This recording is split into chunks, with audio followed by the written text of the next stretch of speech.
बाबा देवादिदेव महादेव भगवान शिव जो नित्य प्रति करुणा करने वाले हैं, संपूर्ण विश्व का कल्याण करने वाले हैं, ऐसे बाबा देवादिदेव महादेव की पावन कथा का रसतत्व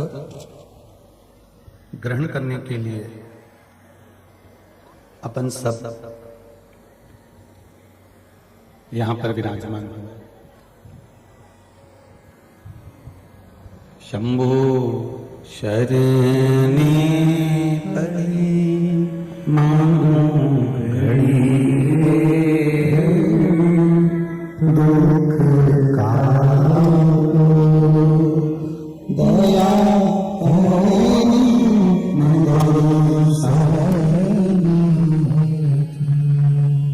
भगवान शिव की कृपा से ये पावन शिव महापुराण की कथा अपन सुन रहे हैं।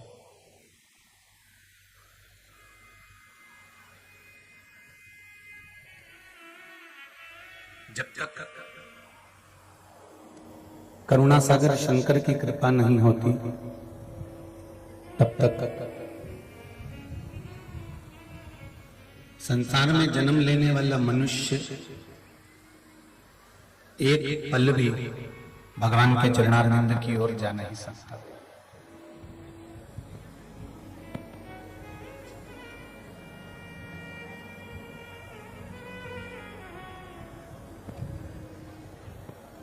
मेरे शंकर का एक नाम है भस्मैया।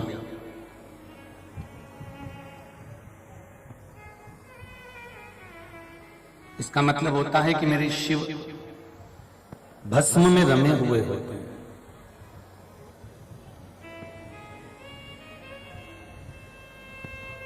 भस्मैया का मतलब है कि भस्म में मय हो जाना, भस्म में रम जाना।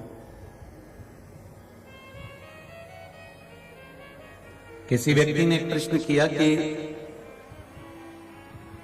यदि भगवान शंकर भस्म में रमे हुए हैं, भस्म में समाये हुए हैं, भस्म उनके शरीर पर लगी हुई है और वह भस्मैया है,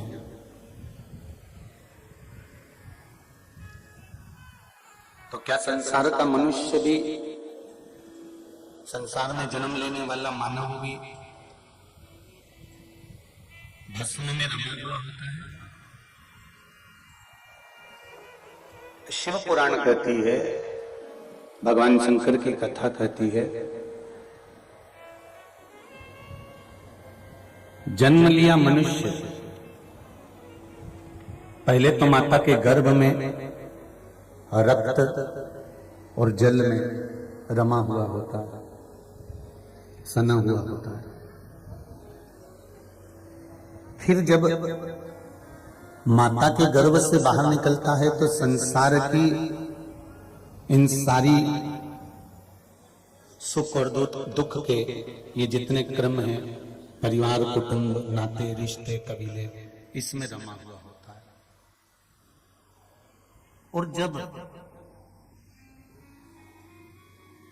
अंतिम क्षण आता है, प्राण छूटने का जब समय आता है, तो वो प्राण छोड़ते समय यदि मेरे भगवान का भजन करता है तो भगवान में रम जाता है और फिर प्राण छूटने के बाद भस्म में रम जाता है।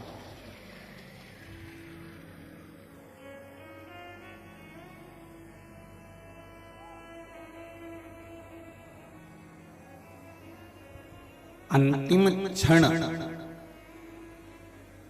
अंतिम पल, अंतिम घड़ी, अंतिम समय बड़ा मूल होता है महाराज।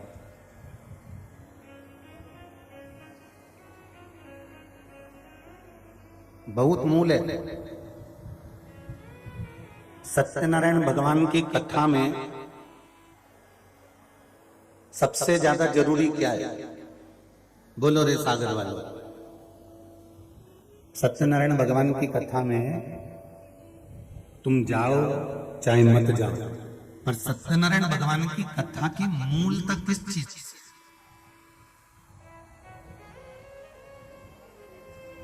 सत्यनारायण भगवान की कथा की मूलता है कि जिस जगह पर सत्यनारायण भगवान की कथा हो रही हो, तुम प्रथम अध्याय में जाओ मत जाओ, द्वितीय अध्याय में जाओ मत जाओ, तृतीय अध्याय में जाओ मत जाओ, पंचम अध्याय में जाओ मत जाओ, आरती में तुम जाओ चाहे मत जाओ, पर सत्यनारायण भगवान की कथा कहती है जब कथा पूर्ण हो जाए और तुम्हारे कानों में टिकोरे की आवाज आए कि आरती हो गई है, तब आरती होने के बाद प्रसाद लेने के लिए, प्रणाम करने के लिए अवश्य जाओ। ये सत्यनारायण भगवान की कथा की मूलता है। कहां से निकली है सत्यनारायण भगवान की कथा? सत्यनारायण भगवान की कथा का प्रगट स्थान कौन सा है? सत्यनारायण भगवान का जन्म, सत्यनारायण भगवान का प्रागट्य कहां से हुआ है? स्कंद पुराण से।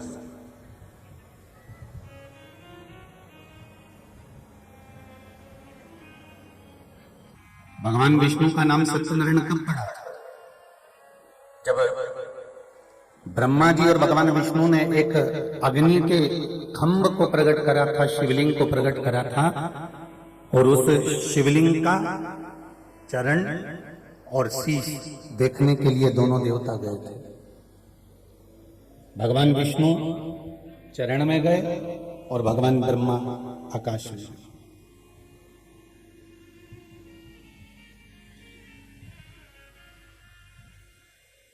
ब्रह्मा जी बहुत ऊपर जाते गए और भगवान विष्णु बहुत नीचे जाते गए।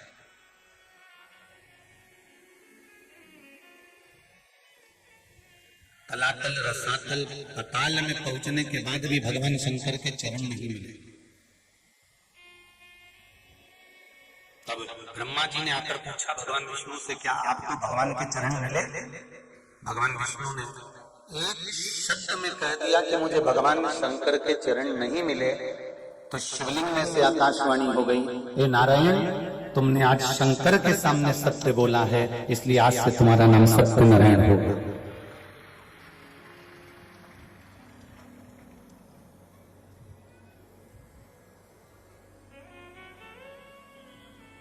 शिव जी के सामने एक बार भगवान विष्णु ने सत्य कह दिया तो उनका नाम सत्यनारायण हो गया।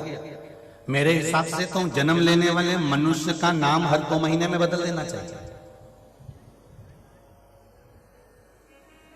ये कभी कुछ कहता है, कभी कुछ कहता है।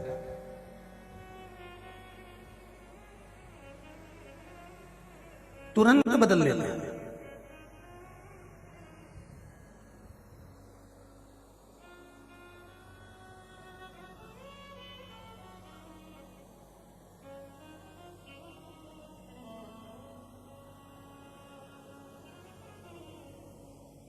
कभी तो कहेगा कि तुझे देखूं नहीं तो मुझे चैन नहीं आया हो, और जब शादी हो जाए ना और दोनों में झगड़ा हो जाए, तब पति चिल्लाकर बोलता है, जब से तेरा मुंडा देखा है मेरी जिंदगी बेकार है, और अभी फोन पे बोल रहा था कितनी देखूं तो चैन नहीं आया। तुरंत पलटे। मेरे शिव जी का नाम, मेरे शंकर भगवान ने भगवान विष्णु को सत्यनारायण कहा है, इसलिए सत्यनारायण भगवान की कथा कहीं और से नहीं निकली है। सत्यनारायण भगवान की कथा स्कंद पुराण से निकली है।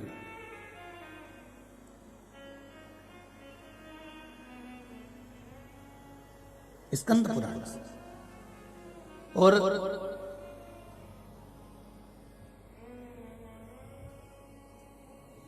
सत्यनारायण भगवान की कथा की मूलता प्रसाद से करी गई कि तुम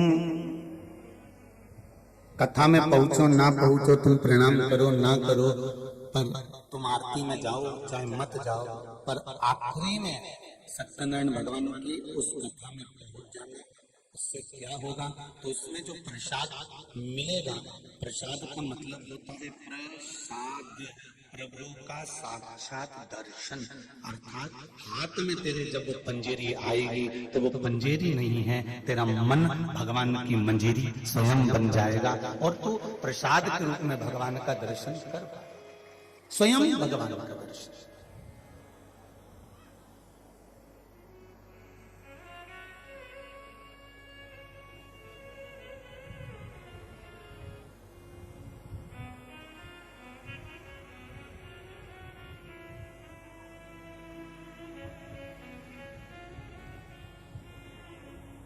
प्रभु का साक्षात दर्शन है सत्यनारायण भगवान का प्रसाद।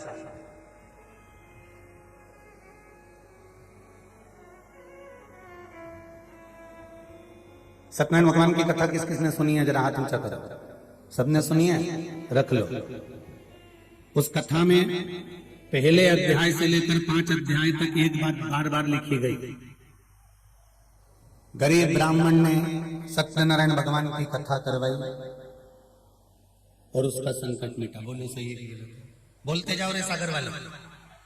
और जितनी जिज्जी बैठी है वो भी सब आराम से बोलियो। फिर दूसरे में लक्कड़हारे ने सत्यनारायण भगवान की कथा करवाई। ब्राह्मण को देखकर उसकी भी लकड़ी की कीमत बढ़ गई, बाजार से सामान लाया, कथा करवाई। बोलो सही है? ठीक है। तीसरा, एक राजा के यहाँ संतान नहीं, उसने सत्यनारायण भगवान की कथा करवाई। एक सुंदर कन्या का जन्म हुआ। कन्या का नाम कलावती रखा क्योंकि भगवान की कला से पैदा हुई थी। सत्यनारायण भगवान की कथा को भूल गया, दुख पाया, भटकता रहा। फिर बाद में बाजार गया, दूसरे गांव गया, दुख भोगा। राजा की पत्नी ने सत्यनारायण भगवान की कथा करवाई। ठीक है। फिर अध्याय में आगे बढ़े तो राजा वापिस आ रहा था, उसकी परीक्षा सत्यनारायण भगवान ने ली। नाव में पत्ते भरे हुए हैं, लता पत्र भरा हुआ है, कहकर झूठ बोला। फिर पत्नी ने सत्यनारायण भगवान की कथा करवाई। फिर आखिरी में एक भील सत्यनारायण भगवान की कथा कर रहा था। राजा वहां पहुंचा, प्रणाम नहीं करा, प्रसाद नहीं लिया, वापिस चल गया, बर्बाद हो गया। फिर सत्यनारायण भगवान की कथा को प्रणाम करा। अब इन 5 अध्याय में आपने ये सुना कि ब्राह्मण ने सत्यनारायण भगवान की कथा करवाई, लक्कड़हारे ने सत्यनारायण भगवान की कथा करवाई। फिर इसमें वर्णन आया कि इसने सत्यनारायण की कथा करवाई, फिर उसकी पत्नी ने दुख भोगा, उसके बेटे ने दुख भोगा, उसके जमाई ने दुख भोगा, सत्यनारायण भगवान की कथा करवाई।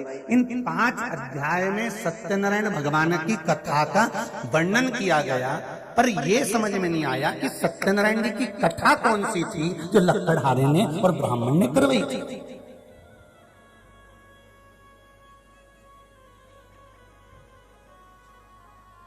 बोलो रे जी। ब्राह्मण ने सत्यनारायण भगवान की कथा करवाई, लक्कड़हारे ने सत्यनारायण भगवान की कथा करवाई, कदली मेवा का भोग लगाया, पूजन। पर सत्यनारायण भगवान की कथा है कौन सी? जिसको लक्कड़हारे ने करवाया था, जिसको ब्राह्मण ने करवाया था, जिसको राजा ने सुना था, जिसको उसके जमाई ने सुना था, और नाव लता पत्र भरकर, तो वो सत्यनारायण की कथा कौन सी थी? तो स्कंद पुराण कहती है वो सत्यनारायण भगवान की कथा कोई दूसरी नहीं थी। भगवान ब्रह्मा और विष्णु ने जो शिवलिंग की उत्पत्ति करी थी, उस शिवलिंग का और छोर देखने के लिए दोनों गए थे। पाताल में मेरे भगवान पहुंच गए थे, उनको भगवान के चरण नहीं मिले थे, तो ब्रह्मा जी के सामने उन्होंने सत्य कह दिया था, इसलिए भगवान शंकर ने उनका नाम सत्यनारायण रख दिया था। ये सत्यनारायण भगवान की मूल कथा का सार तत्व है।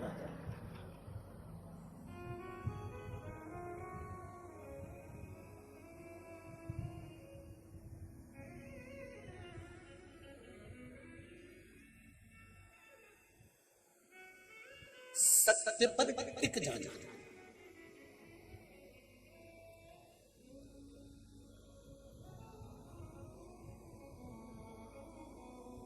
सत्य पर अड़ जाना और उस सत्य के बल पर परमात्मा का दर्शन हो जाना, यही सत्यनारायण भगवान की कथा का फल है।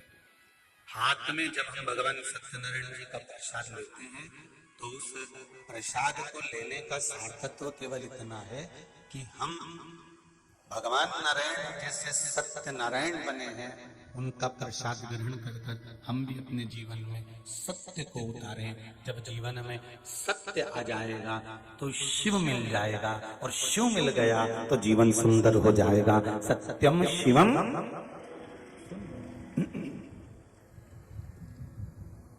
जीवन में सत्य, सत्यम शिवम और सुंदरम, ये तीनों को जाने। सत्य की प्रधानता को जानिए। जैसे सत्यनारायण भगवान की कथा में पूरे समय ना जाओ, पर आखिरी में जरूर जाना, और भी सरल भाषा में समझ जाओ कि आखिरी की महत्वता क्यों है।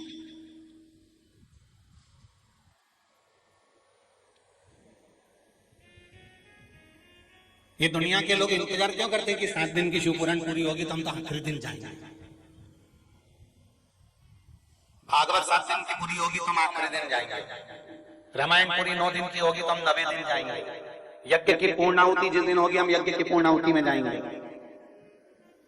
ये सारी दुनिया के लोग पूर्णाहुति में क्यों जाना चाहते हैं? ये सारी दुनिया के लोग पूर्णता में क्यों जाना चाहते हैं? ये सारी दुनिया के लोग आखिरी में क्यों जाना चाहते हैं? इनको जाने का कारण क्या है? क्योंकि सब समझदार है। इनको मालूम है अपने यहाँ कोई बियाई जी आ जाए, अपने यहाँ कोई सगा जी आ जाए, अपने यहाँ कोई रिश्तेदार आ जाए, अपने यहाँ मौसी जी आ जाए, नाना जी आ जाए, मामा जी आ जाए, काका जी आ जाए, अपन इनको खूब लड्डू पेड़ा गुलाब जामुन खिलाते हैं, खूब प्रेम से रखते हैं, खूब आनंद में रखते हैं। पर जब बियाई जी जाए, सगा जी जाए, मामा जी नाना जी जब जाने लगे, जब जाने का समय होता है तभी नाना जी जेब में से फिर पर्स निकालते हैं और 500 का नोट निकाल के छोरा छोरी को दे दे। नाना जी रोज देते हैं क्या? अरे बोलते जाओ जरा जम के। नहीं। मौसी रोज देगी? नहीं। काका जी रोज देंगे? नहीं। बुआ जी रोज देगी? नहीं। फूफा जी रोज देंगे? नहीं। पर जब जाने लगेंगे, आखिरी में जब जाने लगेंगे तो तुम अपनी बुआ बहन बेटी को कुछ दोगे, मामा जी काका जी फूफा जी जिन जा रहे होंगे उनको कुछ दोगे, और वो तुमको कुछ देंगे। मतलब तुम्हारे यहाँ का जीवन की एक लीला भी कहती है कि ये जो लेन देन होता है ये आखिरी में होता है। उसी तरह शिव महापुराण की कथा कहती है, बचपन गया जाने दो, जवानी गई जाने दो, अधेड़ी गई जाने दो, पर बुढ़ापा आखिरी का है। इसको ऐसे मत गवा देना, इसी बीच में परमात्मा तुझे कुछ दे देगा और तू उसको कुछ दे देगा और जिंदगी सवर जाएगी। अंतिम बिंदु को संभाल। शंभू भराव करिए, भराव नहीं आ रहा। अंतिम बिंदु को सजाना है।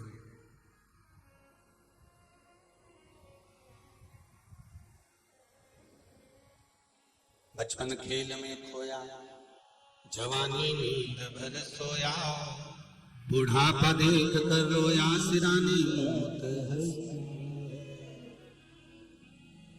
आखिरी में जब जाते जाते कोई 500 का 200 का 100 का नोट पकड़ा जाता है, उसी तरह शिव महापुराण की कथा कहती है कि अंतिम बिंदु जब आता है उस बीच में लेन देन चालू होता है। मौसा जी इनको देते हैं और जिनके यहाँ गए हैं वो मौसा जी को या बियाई जी को देते हैं, या काका जी को या बुआ जी को देते हैं, फूफा जी बुआ जी जाते जाते छोटे छोटे छोरा छोरी को देते हैं। उसी तरह अंतिम समय में तुम परमात्मा को दोगे राम नाम, कृष्ण नाम, शिव नाम, तो अंतिम समय में परमात्मा भी तुमको देगा वैकुंठ धाम या कैलाश धाम या गौलोक धाम। अंतिम समय में होता है।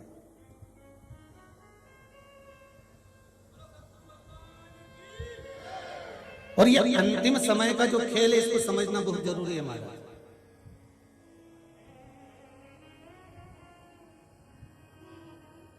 अंतिम समय का जो खेल होता है ना, ये बड़ा विचित्र है। तुमने दान करा, तुमने धर्म करा, तुमने पुण्य करा, तुमने सत्कर्म करा, तुमने स्मरण करा, ये जीवन का एक आनंद सुख है।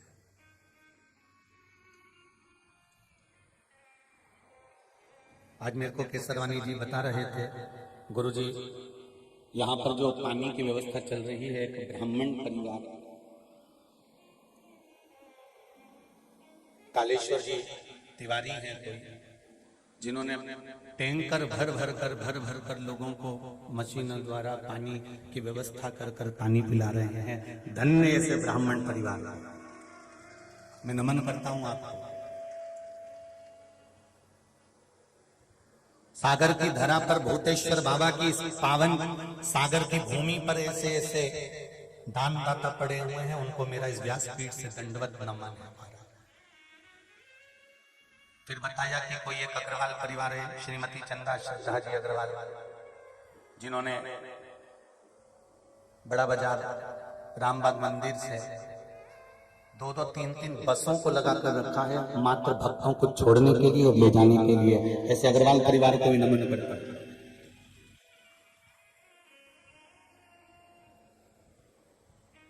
तुम सारे जितनी भी भागवत हुई हो, जितनी भी रामायण हुई हो, जितने भी यज्ञ हुए हों, जितने भी अनुष्ठान हुए हों, उसमें तुमने कुछ करा वो अपनी जगह पर है।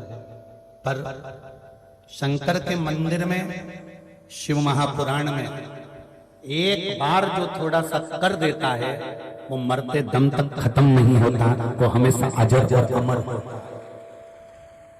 शिव को अमरनाथ कहते हैं, शंकर भगवान को अमर तत्व कहते हैं।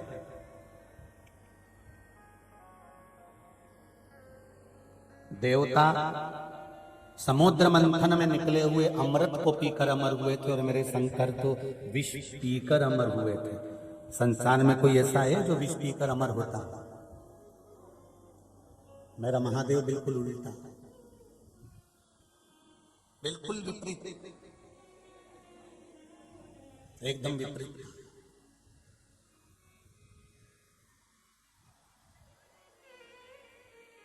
ध्यान से सुनना, जितने दूसरे नंबर के पंडाल में बैठे और जितने तीसरे नंबर के पंडाल में बैठे, क्योंकि सामने वाले पंडाल वाले तो हमको दिख रहे हैं, पर साइड वाले तुम लोग जरा ध्यान से सुनना रहे। कोने में सट सट के बैठे हो, बहुत ध्यान से सुनिए।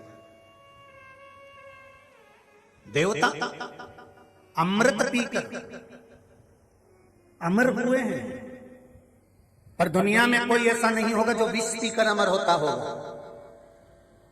उसमें भी केवल एक देव अधिदेव महादेव ऐसे हैं जो विष पीकर अमर होते हैं, और अमृत पीने वालों का कोई नाम नहीं लेता, पर विष पीने वाले को आज भी लोग नीलकंठ महादेव के नाम से पहचानते हैं।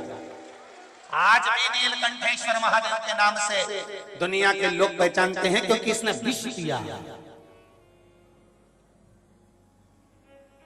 माँ बाप की मिली हुई प्रॉपर्टी पर, माँ बाप के मिले हुए धन पर, माता पिता के मिली हुई संपदा पर तो दुनिया ऐश कर लेती है साहब, दुनिया ऐश करती है। पर जिसके पास में ना माँ बाप ने धन दिया हो, ना प्रॉपर्टी दी हो, ना सत्ता दी हो, छोटी सी काम कर कर, छोटा सा काम करते करते करते करते करते करते करते करते जब वो उन्नति की सीढ़ी पर चढ़ता है, इसी को कहते हैं नीलकंठेश्वर महादेव। इसी को कहते हैं, इसी को नीलकंठेश्वर महादेव कहते हैं, जो कर्म से पीछे नहीं हटा, अपने कर्म में लगा रहा, काम करते करते करते करते छोटे से काम को भी करता करता करता। ये जरूरी नहीं है कि आप बहुत बड़ा काम करें, आप छोटे से काम को भी करते करते करते करते जब उन्नति की सीढ़ी पर बढ़ जाएं, उन्नति की सीढ़ी पर चढ़ जाएं, तब समझ लेना कि आप कोई दूसरे नहीं है। पिता माता, जो माता पिता ने ढेर सारी संपदा दी, जिसके पास में ढेरों प्रॉपर्टी थी, ढेरों जमीन थी, ढेरों जायदाद थी, उन्होंने अपने बच्चों को दे दिया, बच्चों ने उसको पालन पोषण कर कर चार चांद लगाए, ये अपनी जगह पर है। पर जिन माता पिता के पास में कुछ भी नहीं था, उन्होंने अपने बच्चे को केवल एक चीज दी है, विद्या रूपी धन दिया, और विद्या का धन देकर कहा कि तू अच्छी पढ़ाई कर ले, अच्छी विद्वत का धारण कर ले, तू अच्छा पढ़ ले। एक माता पिता और एक स्कूल का शिक्षक, टीचर, ये दोनों बड़े गजब होते हैं। माता पिता भी अपने बच्चों से कहते हैं पढ़ाई कर लो जिंदगी बन जाएगी, और शिक्षक भी कहते हैं पढ़ाई कर लो जिंदगी बन जाएगी। पर जब हम छोटे रहते हैं ना, तो हमें माँ बाप के शब्द भी अच्छे नहीं लगते, और जब के बोलो टीचर के शब्द भी अच्छे नहीं लगते।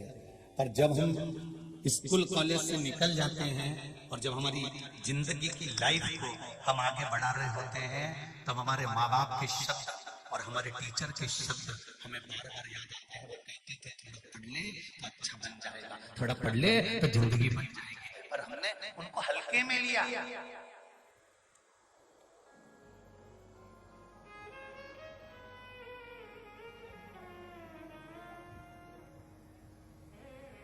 जितने नवयुवक बच्चे यहाँ पर बैठे हुए हैं, जितने बेटे बेटियां यहाँ पर बैठे हुए हैं, जितने आस्था चैनल पर नवयुवक बच्चे कथा सुन रहे हैं, जितने फेसबुक यूट्यूब पर नवयुवक बच्चे कथा सुन रहे हैं, मैं उनसे कहूंगा तुम्हारे माता पिता तुम्हारे मार्ग को प्रशस्त करने वाले हैं, और जो शिक्षक तुमको स्कूल में और कॉलेज में पढ़ा रहे हैं, ये शिक्षक तुम्हारे मार्ग को प्रशस्त करने वाले हैं। आज ये तुम्हें पढ़ाकर लिखाकर अग्रण्यता का भाव प्रदान करेंगे, आगे लेकर जाएंगे। समझना तुमको पड़ेगा।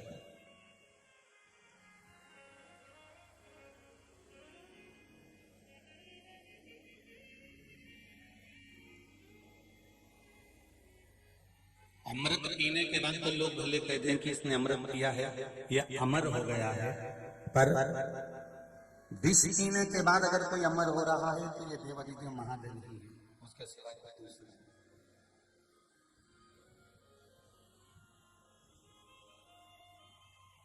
इधर जितने लोग भी धूप में खड़े हुए हैं, गर्मी बहुत तेज है भाई बहनों, आप लोग जमीन पर धूप में मत बैठो।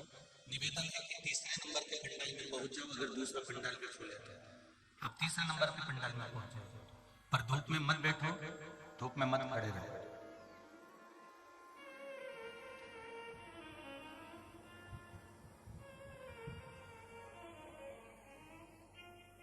भक्ति,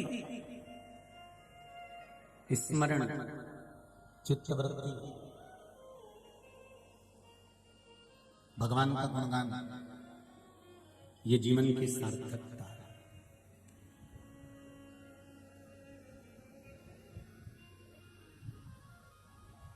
सत्समय जियो। एक छोटा सा झूठ केतकी के फूल ने बोल दिया था तो आज तक महादेव पर नहीं चढ़ा। एक छोटा सा झूठ, चोंगे जी से भाई उसको सेट करिए, एक छोटा सा झूठ गौ माता ने बोल दिया था तो मुख आज भी झूठन का सेवन कर रहा है। अच्छा ईमानदारी से बोलना रे जीजियों, और जितने भाई बहन यहाँ कथा सुन रहे हैं और जितने आस्था चैनल पर कथा सुन रहे हैं, जितने फेसबुक यूट्यूब पर सुन रहे हैं, तुम्हारे हृदय पर हाथ रखकर बोलना, तुमको मालूम है कि गौ माता में भगवान बसते हैं, तुमको मालूम है कि 33 कोटि देवता इस गौ माता में बसते हैं, तुमको मालूम है कि इसमें देवी देवता बसते हैं, तुमको मालूम है कि गौ माता पूजनीय है, तुमको मालूम है कि इसमें भगवान का वास होता है, तुमको मालूम है कि इसको प्रणाम किया जाता है, तुमको मालूम है कि गौ माता की पूंछ पकड़कर पार लगाया जाता है, तुमको मालूम है कि बेतरनी करने के लिए गाय की पूंछ का पकड़कर दान किया जाता है, तुमको मालूम है कि सारी दुनिया में गौदान से बड़ा कोई दान नहीं है। उसके बाद भी, इतना ज्ञान होने के बाद भी घर की जो झूठन निकलती है तो भी तुम गाय को ही क्यों देते हो?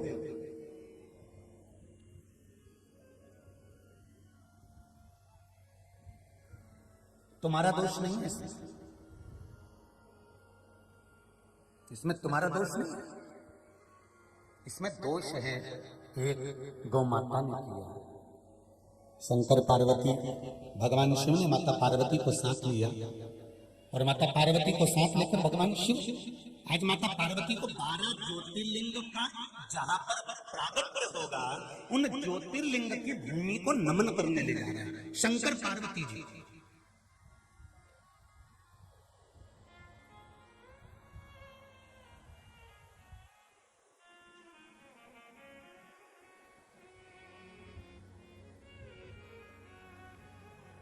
मकान बनाने से पहले मकान का भूमि पूजन क्यों होता है? उत्तर दीजिए, बोलो रे भाई। दुकान बनाने से पहले, मकान बनाने से पहले, फैक्ट्री बनाने से पहले कथा जिस भूमि पर होती है उस भूमि पर ध्वजारोहण, यज्ञ जिस भूमि पर होता है उस यज्ञ की भूमि का ध्वजारोहण, मंदिर जहां बनता है उस मंदिर का भूमि पूजन, दुकान जहां बनती है उस दुकान का भूमि पूजन, मकान जहां बनता है उस मकान का भूमि पूजन क्यों किया जाता है? किस लिए करते हैं? ओम शिव महापुराण की कथा कह रही है, सागर से कि जिस भूमि पर मंदिर बन रहा है, जिस भूमि पर मकान बन रहा है, जिस भूमि पर दुकान बन रही है, जिस भूमि पर कथा होना है, जिस भूमि पर यज्ञ होना है, जिस भूमि पर सत्संग होना है, उस भूमि का भूमि पूजन ध्वजारोहण इसलिए किया जाता है कि उस भूमि पर भगवान का निवास होने वाला है। तो भूमि पूजन के माध्यम से सारे देवी देवताओं को आवाहन कर उस भूमि को दिखाया जाता है कि यहाँ पर आपको इतनी तारीख से इतनी तारीख तक आकर विराजमान होना है। अब यहाँ आपका वास होने वाला है, आपका निवास होने वाला है। आप इस भूमि पर कृपा बनाए रखना, जिससे यहाँ मकान जल्दी बन जाए, दुकान जल्दी बन जाए, शीघ्र कथा हो जाए, यज्ञ हो जाए, मंदिर बन जाए। इस भूमि को आप आकर संभालिए।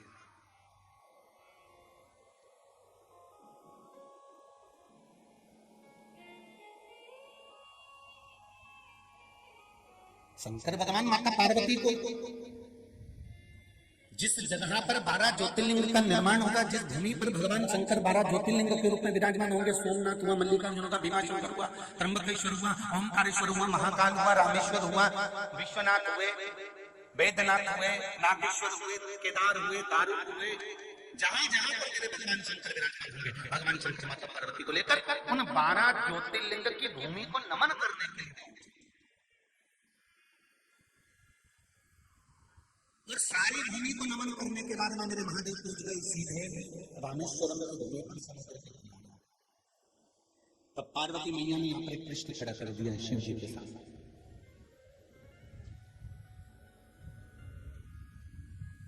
पति और पत्नी, इन दोनों का जो संवाद होता है, यदि पत्नी और पति का अगर संवाद होता है तो इस संवाद में अगर धर्म की चर्चा होती है तो ये निश्चित है कि गर्भ से होने वाली संतान भी धर्ममय ही होगी। ये निश्चितता।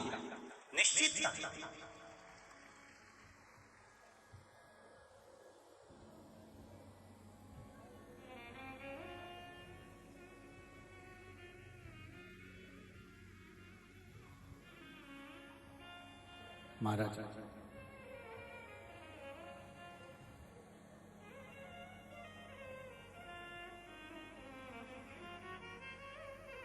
जिससे एक तेज हवा चलती है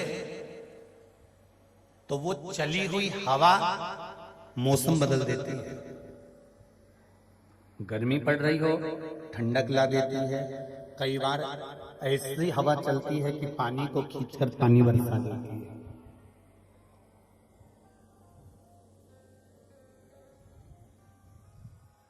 एक बहुत तेज चली हुई हवा मौसम बदल सकती है। उसी तरह शंकर भगवान की सुनी हुई 7 दिन की शिव महापुराण की कथा तुम्हारी दशा बदल सकती है। ये निश्चित है।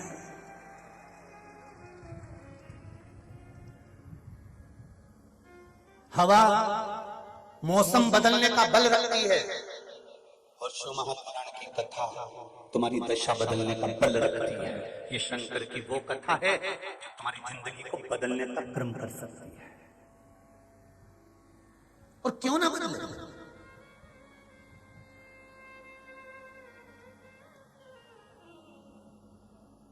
पार्वती मैया प्रश्न करती है शिव जी, होता है दशा कैसे बदलती है? पत्रों में देखो वर्णन किया गया है।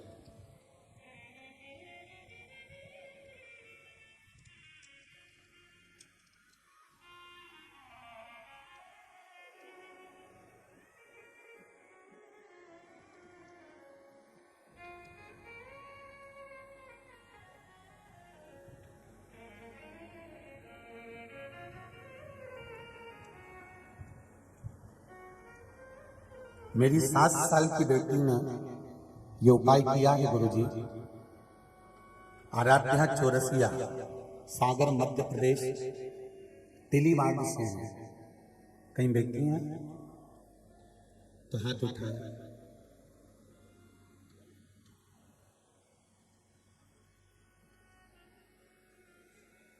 आराध्या चौरसिया, कहीं बेटी हो तो हाथ हिला दीजिए या आवाज लगा दीजिए। मध्य प्रदेश दिख गई तिलीवाड़ी से। हाँ तिला का बेटा, हर हर महादेव। इस बच्चे का नाम है क्या रह गया?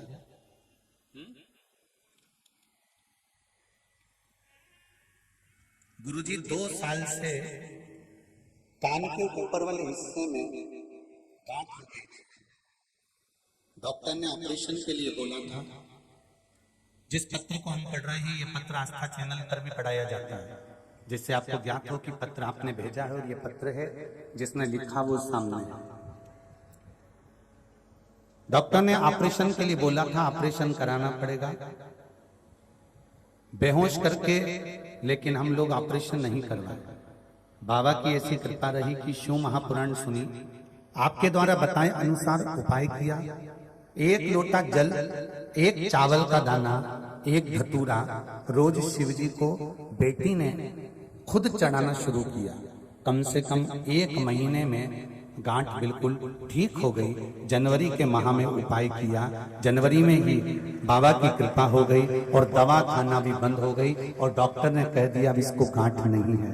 बहुत बहुत साधुवाद। मेरा देव महादेव को आपने, गुड़िया 7 साल की आपकी उम्र है और आपने दिल से शिवजी को 1 लोटा जल चढ़ाया है बाबू। अगर छोटा सा बच्चा भी शंकर से आराधना कर रहा है और दिल से चढ़ा रहा है तो जो गांठ गली है बाबा देव महादेव की कृपा से गली है। हर हर महादेव। शिव आराधना का दूसरा एक पत्र और देखिए।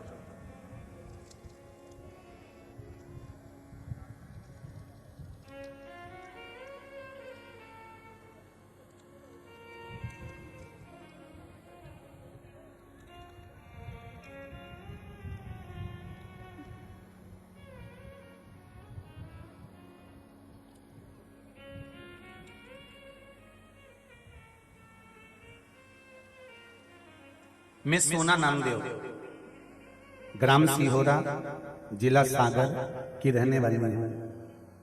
सोना जी नामदेव कहीं बैठी हो तो हाथ उठाइएगा। आप ही हैं? दोनों हाथ हिला दीजिए। हर हर महादेव। ग्राम सिहोरा, जिला सागर की रहने वाली हूँ। मेरी बड़ी बेटी का मासिक धर्म 1 साल 6 महीने से रुका हुआ था। वह मासिक धर्म नहीं आ रहा था। मैं बहुत चिंता में रहती थी क्योंकि उसकी जिंदगी का सवाल था। मैंने उसके पापा जी से कहा कि उसको किसी अच्छे डॉक्टर को दिखाना है, तो वह बोले कि मुझे सिर्फ 2 दिन का समय दो, फिर उसके बाद चलेंगे। गुरुजी वह अगले दिन भोले बाबा के मंदिर से बेलपत्र उठाकर लिया, जल चढ़ाया, जल भर के लिया और बच्ची से कहा कि मैंने शिव महापुराण में सियोर वाले महाराज के मुख से सुना था कि सारी समस्या 1 लोटा जल, तो इस जल को चढ़ाकर लाया हूं और शंकर जी के मंदिर के बेलपत्र उठाकर लाया हूं। उस बेलपत्र को खिलाकर जल पिला दिया। गुरुजी मात्र 12 घंटे बाद मेरी बेटी का मासिक धर्म वापस चालू हो गया। ये शिव की कृपा है। बैठिए बहन। हर हर महादेव। 1 साल 6 महीने से जो औषधियां भी खाई, स्वास्थ्य का स्मरण भी करा, पर शिव भक्ति में वो बल है। एक बात आप लोगों से कहेंगे, शंकर जी की कथा में ना बेल है ना भभूति है, शिव जी की कथा में ना कुछ है। शिव जी की कथा में तो केवल एक विश्वास है। और तुम्हें सियोर वाले महाराज के चक्कर में नहीं पड़ना है। ना तुमको सियोर वाले महाराज के आगे पीछे घूमना है, ना सियोर वाला महाराज तुमको कुछ देगा, ना हमको ज्योतिषी आती है, ना मंत्र आता है, ना तंत्र आता है, ना साधना आती है। हम तो केवल इतना जानते हैं कि शंकर पर अगर विश्वास कर 1 लोटा जल चढ़ाकर बेलपत्री को शंकर जी से मांग कर कि बाबा ये तुम्हारी चढ़ी हुई बेलपत्र है, मैंने सुना है आप पर चढ़ी हुई वस्तु औषधि हो जाती है, मेरे स्वास्थ्य ठीक नहीं है, शरीर में गांठ पड़ गई है, शरीर में ये दुख है, घुटने में तकलीफ है, आप अपनी एक बेलपत्र औषधि बनाकर दे दीजिए, शिव जी से मांग कर लाओ, उसको प्रेम से खाओ, बाबा चाहेगा तो अमृत कर कर तुम्हारी जिंदगी को संभाल। हमें ना तंत्र आता, ना मंत्र आता, ना साधना आती। हम तो केवल शंकर को जानते हैं और वो भी पूरा नहीं जानते। संसार में जो पैदा हुआ वो परमात्मा को कैसे जान सकता है?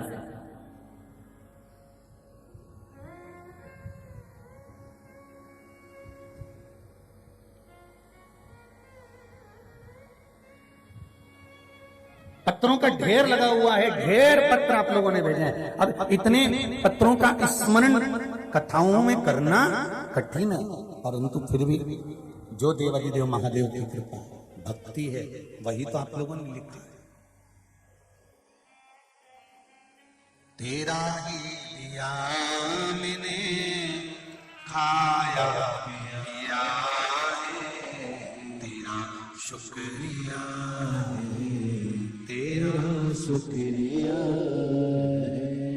हम तो कहेंगे अगर श्री श्याम बाबू केसरवानी ने अगर ये कथा करवाई है और उनके 5 पुत्रों ने इस कथा के आयोजन को रखा है, तो श्याम बाबू केसरवानी पर कहीं इनके परिवार पर शंकर जी की कृपा हुई और आपके द्वारा शिव की स्तुति हुई, इसलिए कहीं यह कथा, कहीं शिव की कृपा।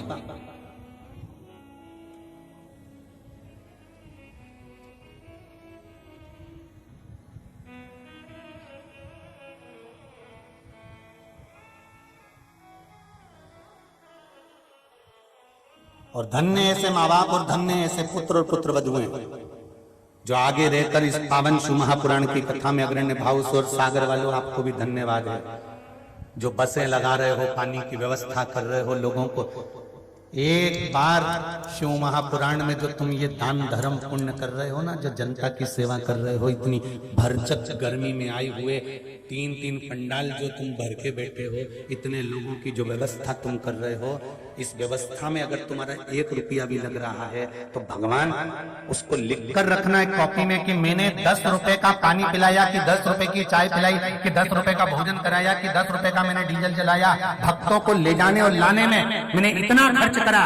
तारीख, तिथि, दिन और बार लिख कर रखना और 3 महीने का इंतजार करना कि मेरे बाबा ने पलट कर 1000 गुना दिया। जब वो चोर को कुबेर बना सकता है मेरा देवाधिदेव महादेव।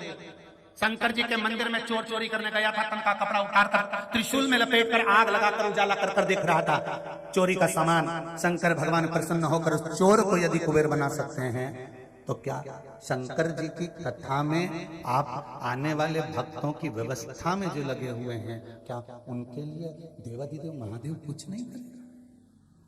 शिव शंकर की उदारता, शंकर की करुणा।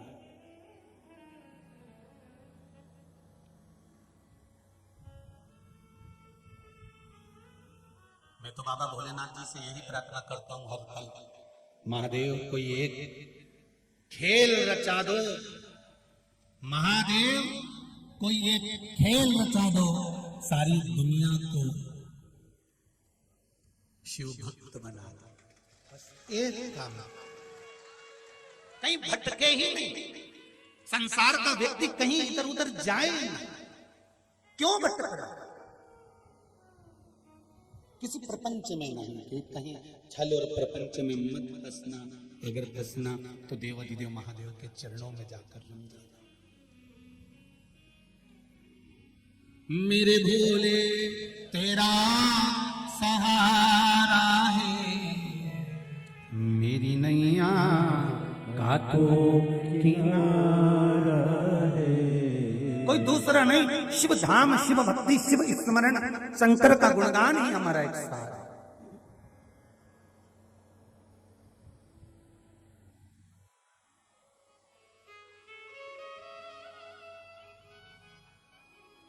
पार्वती जी ने कृष्ण खड़ा कर दिया शिव जी के सामने। 12 ज्योतिर्लिंग की भूमि पर जहां शंकर भगवान का प्राकट्य होगा, जहां ज्योतिर्लिंग शिवलिंग जहां पर प्रकट होगा, ऐसे 12 ज्योतिर्लिंग की भूमि को घूमने के बाद उस भूमि पर पहुंचे हैं रामेश्वर धरा। कथा तो आप टीवी पर सुन लोगे, जो दूर रहने वाले हैं वो टीवी पर कथा सुने चलता है, पर आपके क्षेत्र में अगर कथा हो रही हो फिर निवेदन करेंगे, जैसे शंकर भगवान पार्वती को लेकर 12 ज्योतिर्लिंग की भूमि को प्रणाम करने गए थे। क्यों? पार्वती जी ने पूछा कि यहाँ आने का फल क्या है। शंकर भगवान कहते हैं, जिस धरा पर तीर्थ का निर्माण होगा, जिस धरा पर कथा का निर्माण होगा, जिस धरा पर मंदिर का निर्माण होगा, जिस धरा पर संत साधु सन्यासी तपस्वी साधक उपासक और शिव भक्त जहां पर जाकर बैठेंगे, उस भूमि को मात्र छू लेना, उसकी रज मस्तक पर चढ़ जाना, यही जीवन का सबसे बड़ा कल्याण है। कितने बैठे हो? हजारों लाखों में आप लोग आए हो।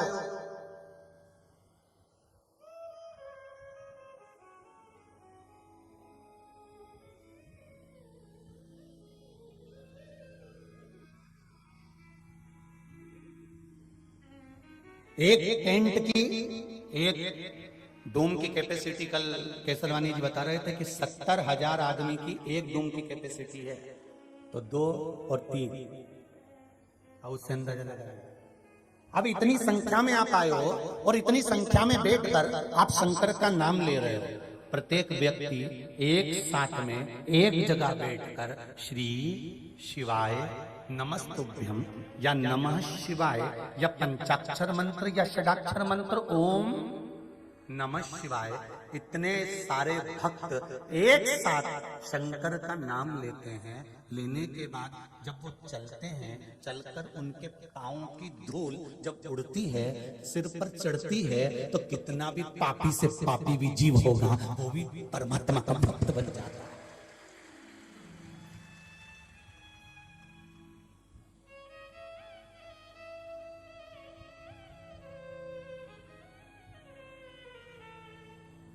कितना पापी से पापी जीव, वो भी परमात्मा का गुणगान कर कर।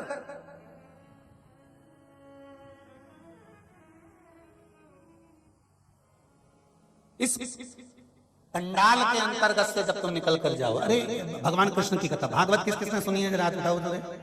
अरे बहुत बढ़िया, धर लो धर लो। हमने तो सुना है सागर को वृंदावन कहते हैं।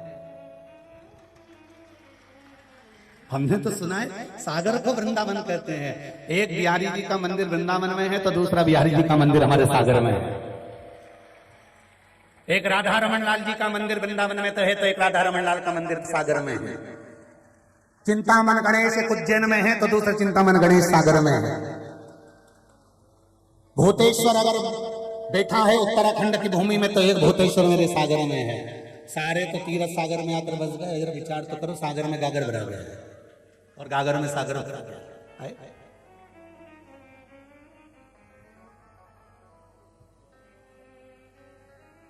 भागवत जी आपने सुनी है?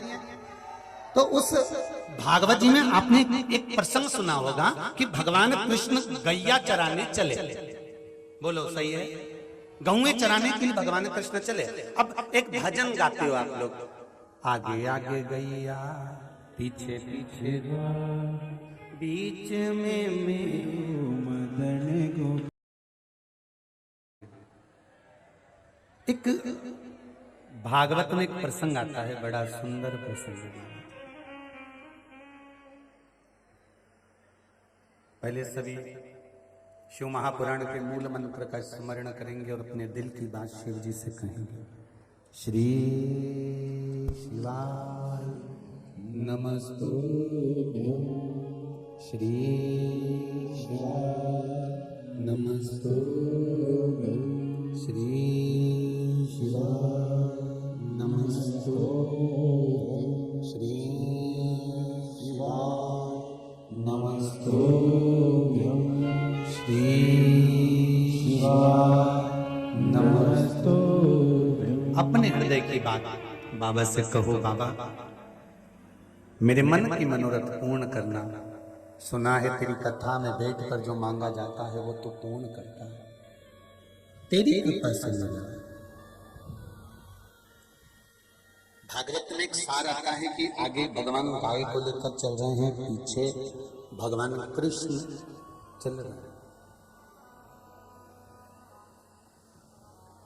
कारण शिव महापुराण की कथा कहती है कि गौ माता के चरण के पीछे कृष्ण के चरण है। ये गाय चराने जा रहे हैं तब की बात। और जब चराकर वापिस आते हैं मेरे कृष्ण, तब कृष्ण पीछे नहीं रहते। भगवान कृष्ण बंसी बजाते हुए आगे चलते हैं और गाय बछड़े सब पीछे पीछे चले आते हैं। दोनों में क्या अंतर है कि जब मेरे ठाकुर, जब मेरे कृष्ण आगे आगे चलते जाते हैं और पीछे पीछे गाय बछड़े चलते जाते हैं, तो मेरे भगवान के चरण जो रज पर पड़ते हैं, धूल पर पड़ते हैं, भूमि पर पड़ते हैं, गाय के खुर के द्वारा वो धूल उड़ती है और उड़कर सारे वृक्षों पर, लताओं पर, पशु पर, पक्षी पर जमती है। तो उन लता, पशु, पक्षी का भी कल्याण हो जाता है उस भगवान के चरण की रज से। उसी तरह नजदीक में अगर शिव महापुराण की कथा हो तो भगवान से प्रार्थना करना कि मैं कैसे भी उस कथा तक पहुंच जाऊं। इतने शिव भक्त आएंगे, उनके चरण की रज मेरे मस्तक पर चढ़ेगी तो मेरा कल्याण तो वैसे ही हो जाएगा। वैसे केवल चरण की रज से कल्याण है साहब। और जितने भी आए हो ना यहाँ पर कथा सुनकर जाओ ना, तुम्हारे शरीर पर अगर रज लग गई हो, धूल लग गई हो इस शिव महापुराण की, तो घर जाकर थोड़ी सी झड़ा देना कि चंदन है इस देश की माटी, तपोभूमि हर ग्राम है, हर बाला देवी की बच्चा बच्चा। महाराज साधारण पार्वती जी ने शिव जी से प्रश्न किया कि ये धरा पर आप मुझे लेकर आए हो।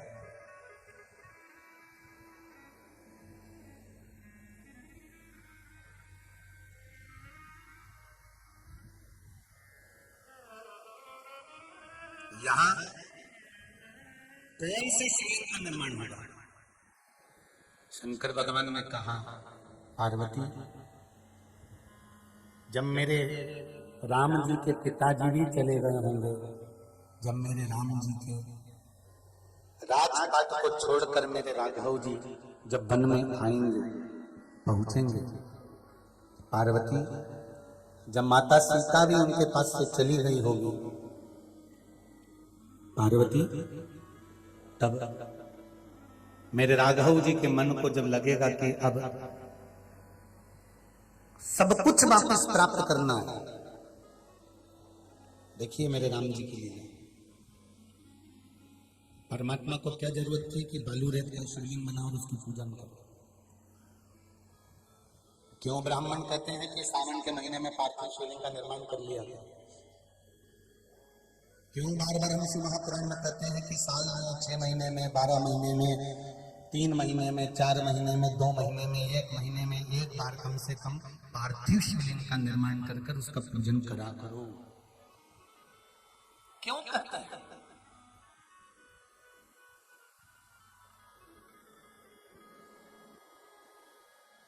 क्या मिलता है पार्थिव शिवलिंग का पूजन करने से?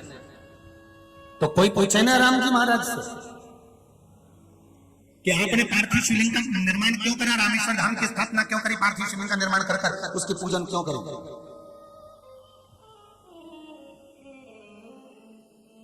जब कोई मार्ग समझ में ना आए, कोई रास्ता ही ना मिले, दुख ही दुख बढ़ते जा रहा है। दशरथ जी चले गए, वन में डोलना पड़ रहा है, सीता जी भी चली गई, दुख पर दुख, सामने कोई रास्ता नहीं दिख रहा समुद्र लांघने का, तकलीफ पर तकलीफ बढ़ती चली जा रही है। तब राम जी ने विचार कर लिया, जब सब दूर से हताश हो जाओ तब एक शिवलिंग का निर्माण करो पार्थिव, उसकी पूजन करो और फिर उसका निर्माण कर, पूजन कर उससे प्रार्थना करो। और मेरे राम जी ने वही किया। मेरे राघव जी ने शिवलिंग का निर्माण करा, पूजन करी, और उसका फल क्या मिला? सेतु भी बन गया, लंका भी पहुंच गए, रावण भी मर गया, सीता भी मिल गई, वापिस अयोध्या भी आ गए, राम राज्य वापिस छा गया और अवध के राजा राम बन गए, वापिस बन गए अवध के राजा।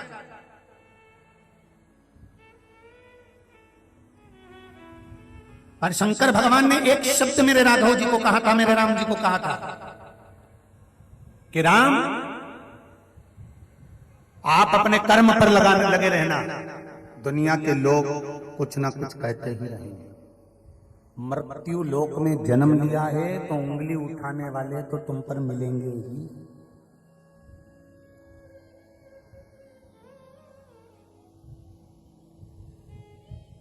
लोग भगवान को नहीं छोड़ते तो तुमको राम को छोड़ेंगे। जब राम जी महाराज ने गिद्धराज जटायु का अंतिम संस्कार किया था ना, तो कई लोगों ने राम जी को अपशब्द कह दिया था, बताओ खुद के पिताजी का तो अंतिम संस्कार करानी ने दूसरे को आग लगाते फिर रहा। राम जी को नहीं छोड़ा लोगों ने।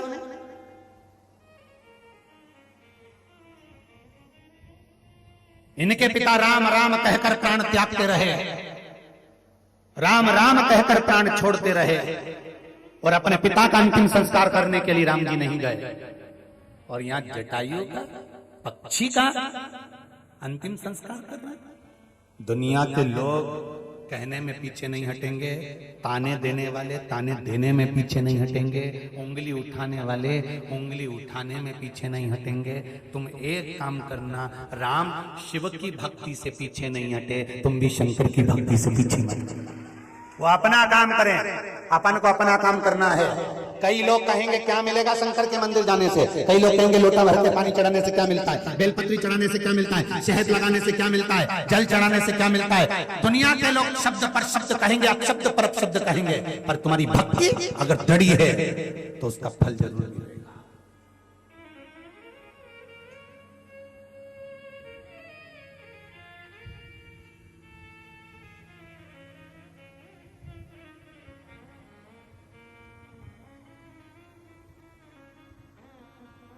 उंगली उठाने वाले उठाते रहेंगे, अपशब्द कहने वाले कहते रहेंगे। तुम अपनी भक्ति पर ध्यान दो, आप शिव भक्ति पर ध्यान दो।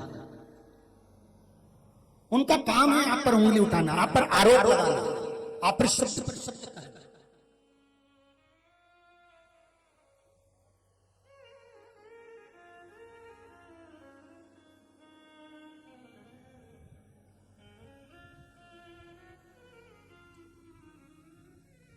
अभी अभी बीच में तो लोगों ने यहां तक कह दिया था, गुरुजी बताते हैं कि बेलपत्री पर शहद लगाकर चढ़ाकर जाओ तो बच्चा पास होता है।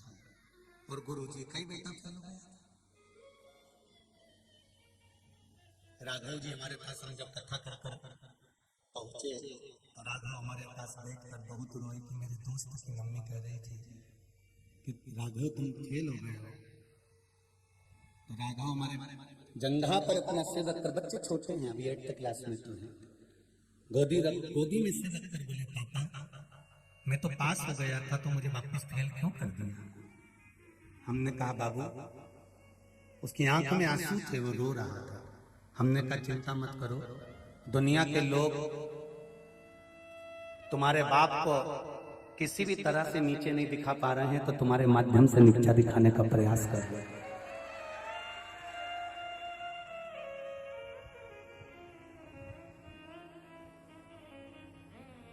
प्रमाण देने की जरूरत नहीं होती, प्रमाण तो मेरा शिव देता है। फिर भी जब समिति के लोग नहीं माने तो राघव की मार्कशीट व्हाट्सएप पे डलवाई कि भैया लोगों को मन में तो आए कि छोरा कब पास हो गया तो फेल का क्यों। गलत भाव प्रकट करना, राष्ट्र हित का कार्य करिए, सनातन धर्म को आगे बढ़ाने का प्रयास करिए। अपनी माता की कोख को और माता की गोद को गंदा मत करिए। किसी भी तरह से अपशब्द कहकर या सनातन धर्म को कोई आगे बढ़ा रहा हो उस पर उंगली उठाकर अपनी माता की कोख को गंदा करने का प्रयास मत करिए। बन सके तो सनातन धर्म को आगे बढ़ाने का प्रयास करिए कि हम सनातनी हैं और हमारे सनातन धर्म को हमें अपने अग्रण्य भाव में लेकर जाना है, वापिस इस भारत की भूमि के गौरव को आगे बढ़ाना है। ये साधारण नहीं है। लोग राम जी को नहीं छोड़े, कहां पर हमें कौन छोड़ने, पर अपनी भक्ति पर विश्वास रखना। शंकर जी के मंदिर में जाना एक लोटा पानी चढ़ाने के लिए, तो तुम्हारा विश्वास पक्का होना चाहिए सीहोर वाले महाराज पर नहीं, पंडित प्रदीप मिश्रा पर विश्वास मत करना, क्योंकि ये तो मानव का शरीर है, इस मनुष्य शरीर का कोई भरोसा नहीं होता। भरोसा शिव महापुराण पर करना, शंकर की कथा पर करना, जिस मंदिर में जल चढ़ाने जा रहे हो शिव पर करना।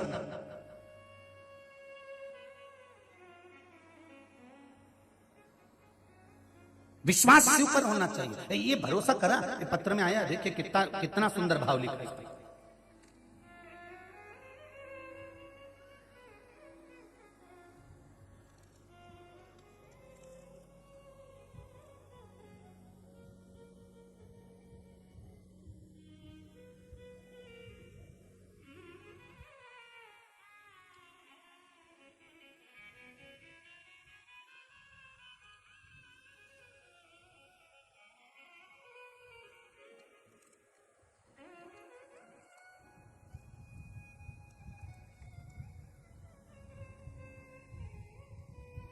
दमोह से किरण तिवारी, कहीं बैठी हूं तो खड़ी होकर दोनों हाथ हिला दूं, हर हर महादेव।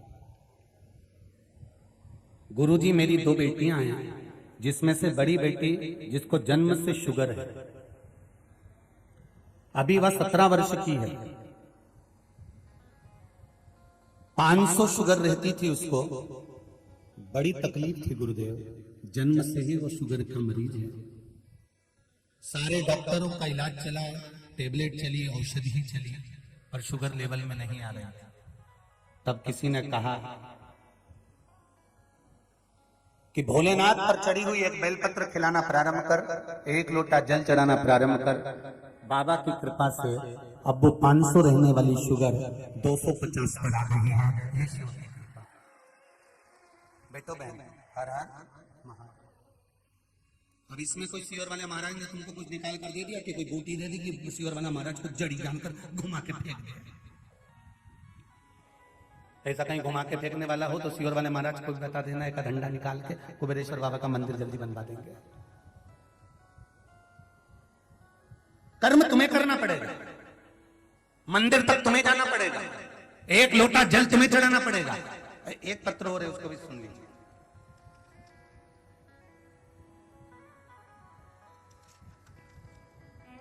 माधुरी बड़ोनिया नेहा नगर सागर से है, कहीं बैठी हो तो हाथ हिला दीजिए। आती हैं, हर हर महादेव।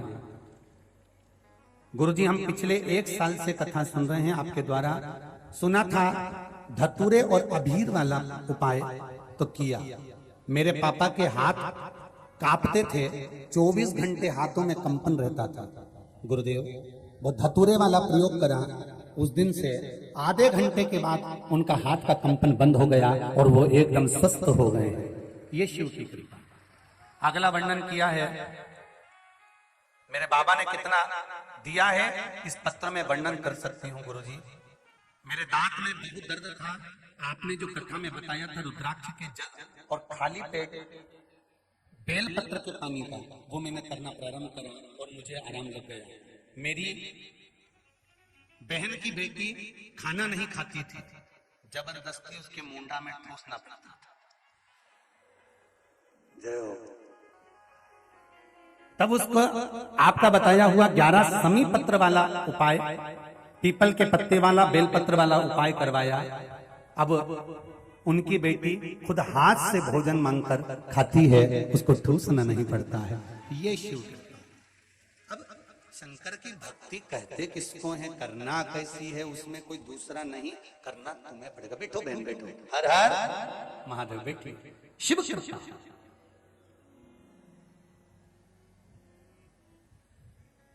यहां करना आपको है, मंदिर आपको जाना है, बेलपत्र आपको चढ़ाना है, उसकी शरणागति में आपको जाना है, उसके द्वार आपको जाना है, उसकी चौखट पर आपको जाना है, उससे निवेदन आपको करना, पर बिना विश्वास के नहीं, पूर्ण विश्वास के साथ शिव के द्वार जाइएगा। पूर्ण विश्वास के साथ, पूर्ण भरोसे के साथ।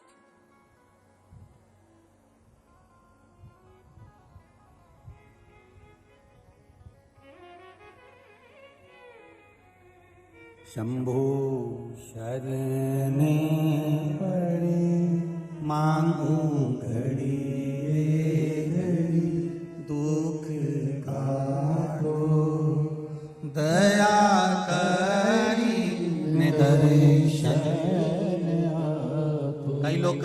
जी आपकी कथा में आप इस लाइन को बार बार दोहराते हो, उसका कारण क्या है? हम कहते हैं ये सामूहिक प्रार्थना है कि शंभो शरणे पड़े मांगो घड़ी रे घड़ी दुख काटो दया करी निदर्शन। ये सामूहिक प्रार्थना है कि मेरे दुख को काटना, जितने संसार में लोगों के दुख है वो कट जाए और आपका दर्शन, आपका दीदार हो जाए, आपकी चौखट का दर्शन हो जाए। विश्वास की मूलता होती है तो परमात्मा मिलता जरूर है। पार्वती जी ने शिव जी से पूछा, 12 ज्योतिर्लिंग की भूमि को नमन कराने के बाद आप मुझे यहां लेकर आए हो, इस रामेश्वर धाम की धरा को दिखाने लाए हो, इस रामेश्वर धाम की धरा पर होना क्या है? शंकर भगवान ने कहा कि ये वो भूमि है जहां पर परमात्मा भगवान विष्णु स्वयं राम बनकर आएंगे और मेरा पूजन करेंगे और यहां रामेश्वर धाम की स्थापना होगी। यहां भगवान स्वयं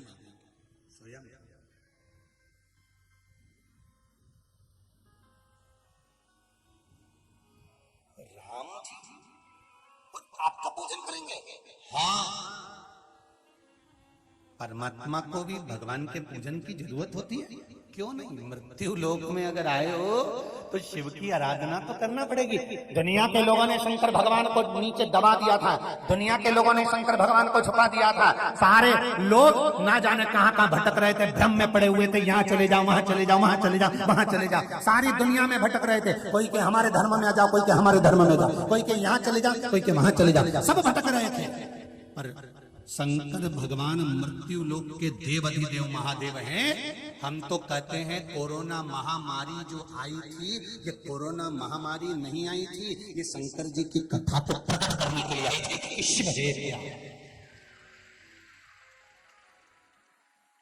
महामृत्युंजय को परिचय कराने के लिए आई थी कि महामृत्युंजय की कथा क्या होती है, शंकर का कथा क्या होती है, शिव कथा क्या होती है। कौन जानता था कोरोना महामारी के पहले कि शिव पुराण भी कुछ होती है? भागवत रामायण गीता में लोग रमे हुए थे, शंकर की कथा को जानता ही कौन था? पर कोरोना महामारी आई तो शिव को जानने का मौका मिला।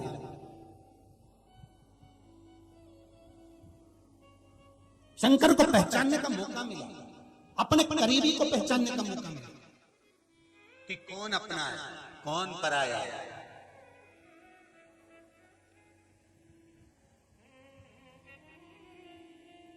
भगवान को भी भजन की जरूरत क्यों नहीं है? उनको भी करना। हाँ, कहते हैं ना,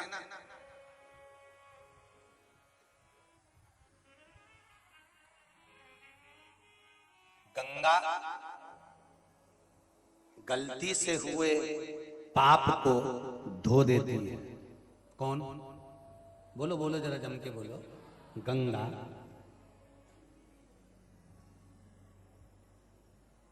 गंगा जी वही पाप धोती है जो गलती से हुआ है, अनजाने में हुआ है। गंगा उस पाप को धोती है। जो जान बूझ कर पाप किया जाता है उसे गंगा नहीं धोती, उसे यमराज का लठ धोता है।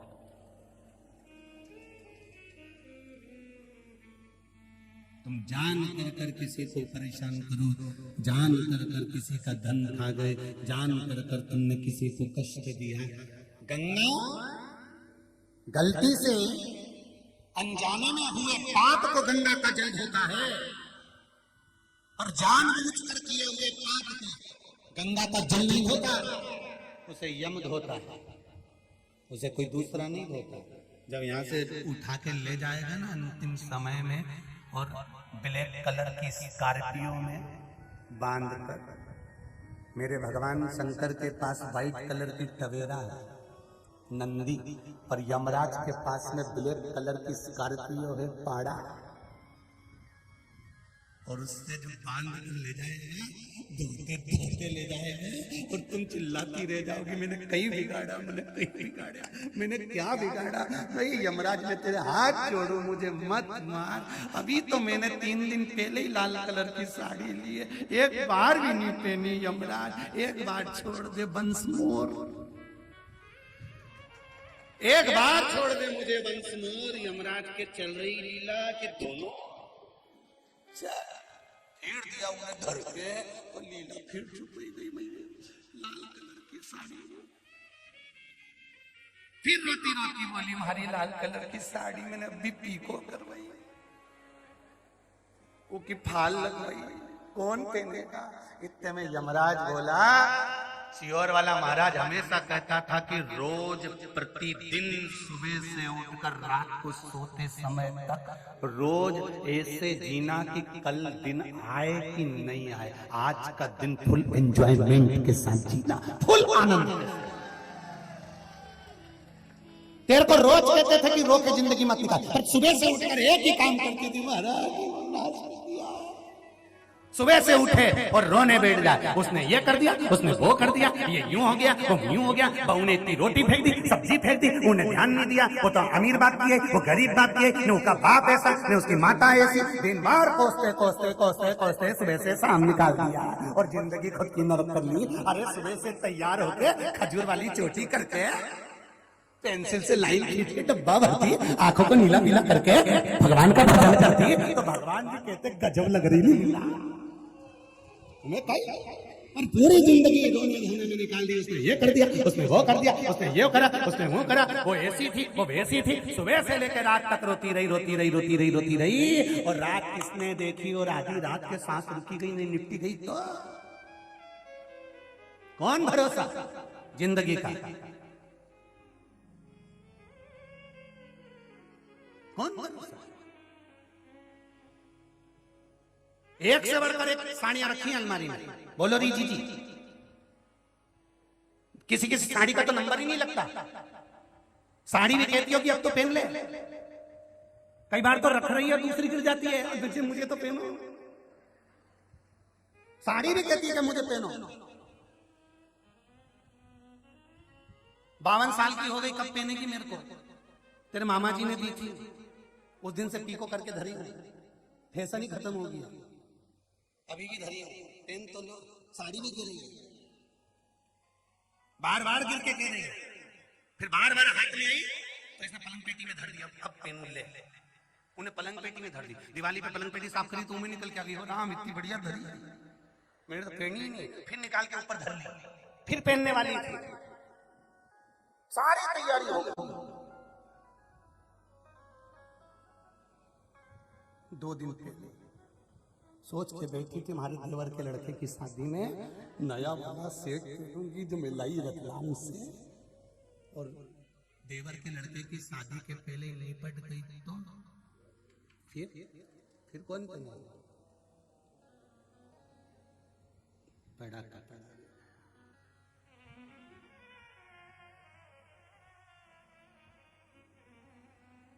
सब धरा रहे। पार्वती जी ने शिव जी से पूछा, ये भूमि पर राम जी को भी आपके शिवलिंग के पूजन की जरूरत है? शंकर भगवान ने कहा, सुनो पार्वती, आज मैं आपको एक शब्द कहता हूं, मृत्यु लोक में, संसार में, पृथ्वी पर अगर जन्म लिया है, हाँ तुम चंद्रमा पे जन्म लो या सूरज पे जन्म लो या मंगल में जन्म लो या तुम गुरु पे जन्म लो या जितने ग्रह उस पे जन्म लोगे तो तुम भले शंकर जी की पूजन करो मत करो, कोई मतलब नहीं, पर पृथ्वी पर भगवान शंकर कहते हैं अगर किसी का जन्म हुआ है, मृत्यु लोक में अगर कोई पैदा हुआ है, तो शिव जी कहते हैं उसको शंकर के शिवलिंग की अगर वो आराधना करेगा, मेरी आराधना करेगा, तो ये निश्चित है उसके सारे दुख काट कर मैं उसके सुख की घड़ी को उसके पालना करूंगा। वो मेरा भजन तो करे, भजन तो करो, भजन भोले बाबा का करते रहोगे तो संसार सागर से करते रहोगे। एक भजन का बल इतना प्रबल होता है। सुनो पार्वती,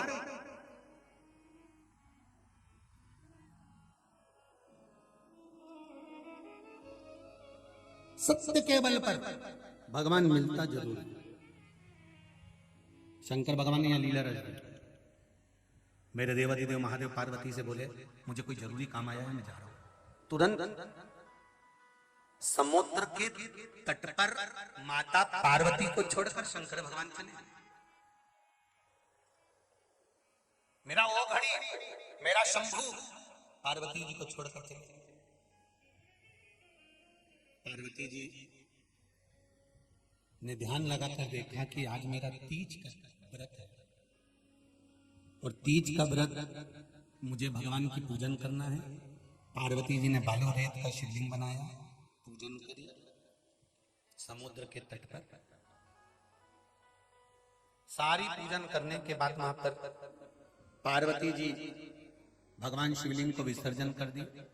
शाम को सुबह सुबह के समय पर भगवान शंकर आ गए और शिव जी ने आकर पूछा, क्यों री पार्वती, कल तीज का व्रत था, तू हर तीज पर मेरी पूजन करती है, तूने मेरी पूजन नहीं करी? पार्वती जी बोली, कैसे नहीं करी, मैंने आपकी पूजन करी है। तेरे पास कोई प्रमाण है पूजन का?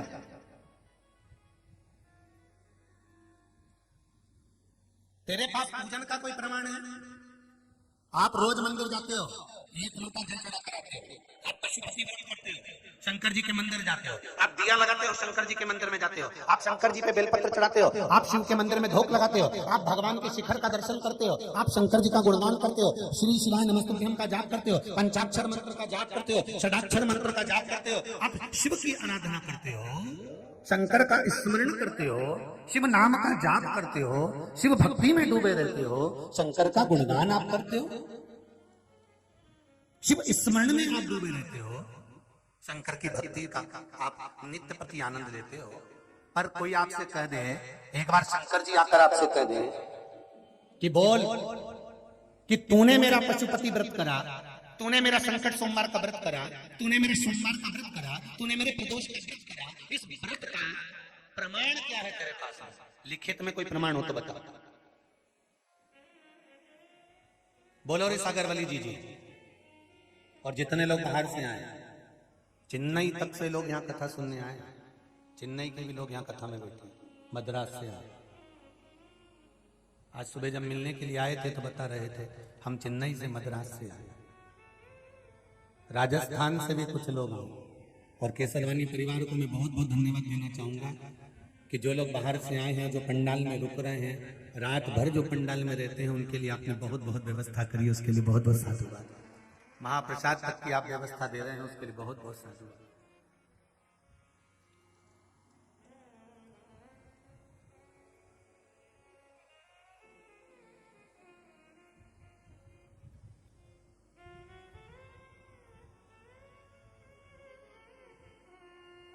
हमारे समिति के कुछ कार्यकर्ता यहीं पास में ठहरे हैं, उनका भी रात्रि को 11 बजे फोन आया, गुरुजी यहाँ पर जो लोग रात को रुके हैं तो कोई सागर से एक भैया झोले में कोई सामान भर के लाया और सबको बांट कर गया गुरुजी। हमने कहा यही सागर है, यहाँ लोग दिल बहुत बड़ा रखते हैं और सेवा भी बहुत करते हैं। उनको मालूम है कि दान धर्म और पुण्य किसको कहते हैं, यही सेवा का भाव है। कुछ लोग यहाँ पर भोजन बना रहे होंगे तो केसरवानी जी गए होंगे, कहा होगा भोजन मत बनाओ, हम पहुंचाएंगे, आप आराम से पाओ, कथा सुनो, रात भर रुके हो, आप आनंद के साथ भगवान की भक्ति करो, शिव स्मरण। रस तत्व की मूलता, प्रमाण क्या है आपके पास? आपने पशुपति व्रत करा, उसका प्रमाण क्या है? आप एकादशी का व्रत करते हो, उसका प्रमाण क्या है? आपने प्रदोष का व्रत करा, उसका प्रमाण क्या है? आपने संकट सोमवार 16 सोमवार करे, उसका प्रमाण क्या है? आपके पास में कुछ लिखा पड़ी है कि मैंने व्रत करा था, मैं दिखाऊंगी भगवान को। शिव महापुराण में माता पार्वती जी ने शंकर भगवान से कहा कि मैंने तीज का व्रत करा था। शिव जी ने पूछा आपके पास कोई प्रमाण है कि आपने तीज का व्रत करा था? इसका कोई प्रमाण आपके पास में है? पार्वती जी बोली है, प्रमाण है? हाँ, ये जो सामने गाय खड़ी है ना, ये गौ माता जो सामने खड़ी है, ये मेरे तीज के व्रत को पूरी देखी है।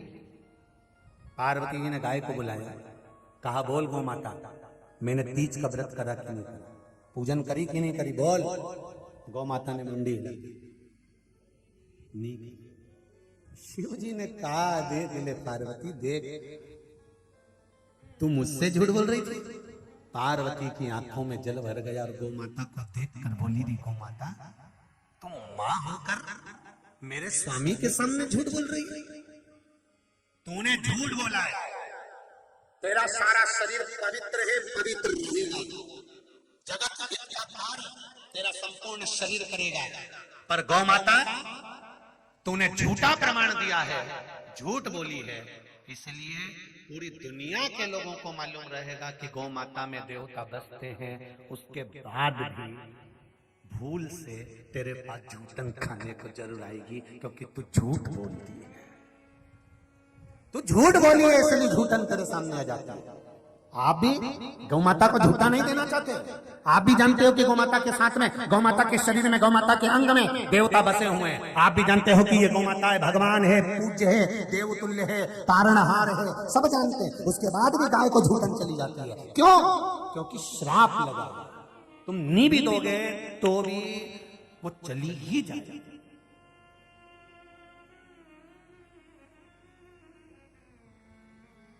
चलिए, गौ माता ने उस समय पर पार्वती के सामने आंखों में जल भरकर रो दी। गौ माता रोई, अपनी अधाशक्ति देवी को याद करा गौ माता, जिसका वो स्मरण करती है। आप गाय का स्मरण करते हो और गौ माता किसका स्मरण करती है? माता संतोषी का, गणेश जी महाराज की बेटी का। गणेश जी की पुत्री का नाम क्या है? जम के बोलो, संतोषी। गणेश जी के पुत्र हैं, बोलो जम के, शुभ और लाभ। गणेश जी के पोते हैं अमोद और प्रमोद। गणेश जी के पर पोते हैं, पर पोते स्वास्तिक। बेटी है संतोषी। गौ माता ने संतोषी को याद किया। गणेश जी की पुत्री संतोषी दौड़ कर आई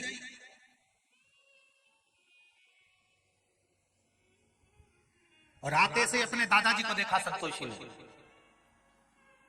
दादाजी कौन? अरे बोले जब के भोलेनाथ, शिव जी।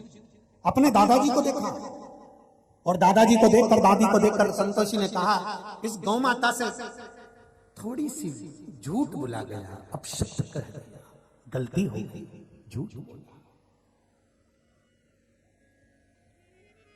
क्षमा चाहती हूं दादाजी। मेरे साथ रहने वाली, मेरे साथ में रहने वाली ये गौ माता झूठ बोल दी है, मैं क्षमा चाहती हूं दादाजी। ठीक है। शिव जी ने कहा, संतोषी तुम मेरी पोती हो।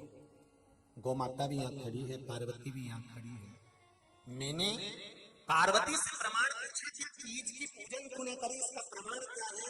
तो पार्वती ने गौ माता को खड़ा कर दिया और गाय झूठ बोल दी। जिस समय पर एकादशी का व्रत हो, सोमवार का व्रत हो, मंगलवार का व्रत हो, शनिवार का व्रत हो, रविवार का व्रत हो, छठ का व्रत हो, चतुर्थी का व्रत हो, पंचमी का व्रत हो, सोमवार का व्रत हो, पूर्णिमा का व्रत हो, संतोषी का व्रत हो, लक्ष्मी का व्रत हो, संसार की माताएं, पुरुष ना जाने कितने व्रत करते हैं, पूजन करते हैं, मंदिर जाते हैं, अनुष्ठान करते हैं। इसका प्रमाण क्या रहेगा? इसका प्रमाण कौन देगा? संतोषी माता ने हाथ जोड़कर कहा, दादा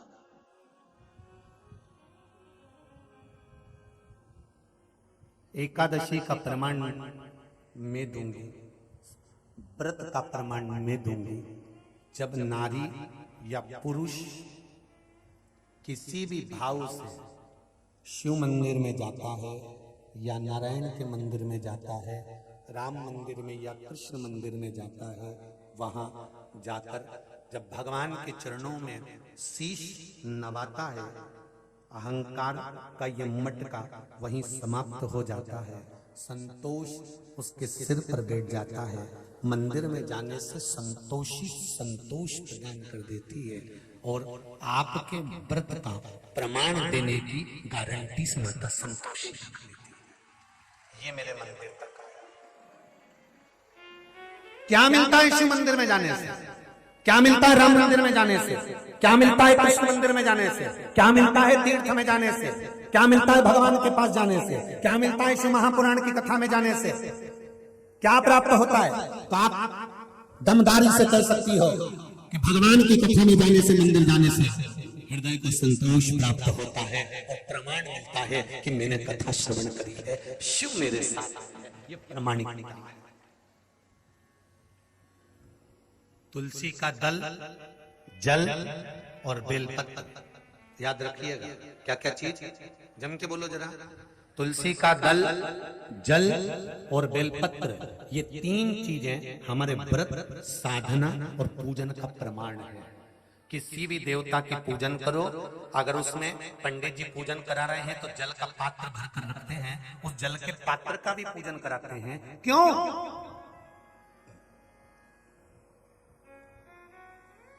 क्योंकि ये प्रमाण देगा आपकी पूजन का। शिव जी के पूजन में बेलपत्र चढ़ा रहे हो तो वो बेलपत्र प्रमाण है। इसलिए कहा जाता है आपके पास में बेलपत्र नहीं है तो शंकर जी के मंदिर में शिवलिंग पे से उठाकर बेलपत्र को धोकर वापस चढ़ा दो। ये प्रमाण है कि आप शिव जी के मंदिर आए, आपने आराधना करा, आपने शिव स्मरण करा, आपने शंकर का गुणगान करा। ये प्रमाण है। तुलसी का दल प्रमाण है। गौ माता तो झूठ बोली है इसलिए झूठन तुझे मिल रही है। अगर तू झूठ नहीं बोलती तो झूठन नहीं मिलती। बहुत ध्यान लगाकर सुनना रे भाई, जितने आस्था चैनल पर, फेसबुक, यूट्यूब पर कथा सुन रहे हैं, हमारे मंत्र, हमारी साधना, हमारे तप का प्रमाण है। शिव महापुराण की कथा कहती है, गला पकड़ रहा, ओम हमारे मंत्र और साधना का प्रमाण है। ओम शब्द, इसलिए मुख को ओम कहा जाता है। कहां प्रकट हुआ है ओम? ओम का प्रागट्य कहां पर हुआ है? किस जगह पर? कहा? जब ब्रह्मा जी ने शिवलिंग को प्रकट करा, ब्रह्मा और भगवान विष्णु ने,